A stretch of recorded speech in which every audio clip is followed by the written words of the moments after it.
அம்மனுக்கு சங்கு பூசாற்றி வழிபடுவது என்பது மிகவும் புனிதமான ஒரு வழிபாட்டு முறையாக கருதப்படுகிறது. சங்கு என்பது கடலில் உருவாகும் புனிதமான ஒரு பொருள் மற்றும் இது விஷ்ணு பகவானின் ஆயுதமாகவும் சக்தியின் ஒரு வடிவமாகவும் பார்க்கப்படுகிறது.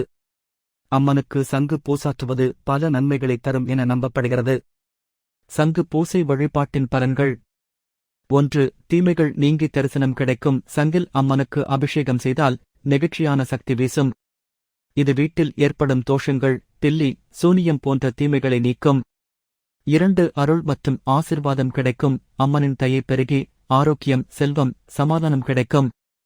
3. மன அழுத்தம் நீங்கும். சங்கில் இருந்து வரும் நாத ஒலி மனதை அமைதியாக்கும். வழிபாட்டின் போது சங்கோஷம் மிகுந்த சாந்தியையும் தரும். 4. வீட்டில் பாக்கியம் பூக்கும். வீட்டில் சங்கு வைத்து பூஜை செய்தால் அதில் அம்மன் இருப்பதாக நம்பப்படுகிறது. இது வீட்டில் வளமும் சுபத்தும் தரும். 5. வாழ்க்கையில் தடைகள் நீங்கும். தொழிலில் அல்லது வாழ்க்கையில் தடைகள் இருந்தால் சங்கு அபிஷேகத்துடன் அம்மனை வழிபடுவது மிக நல்ல பலன்களை தரும். 6. புண்ணியம் பெருக்கும். சங்கில் தூய நீர் வைத்து அம்மனை அபிஷேகம் செய்தால் அது நதிநீரில் நீராடும் புண்ணியத்துக்கு சமமாகும்.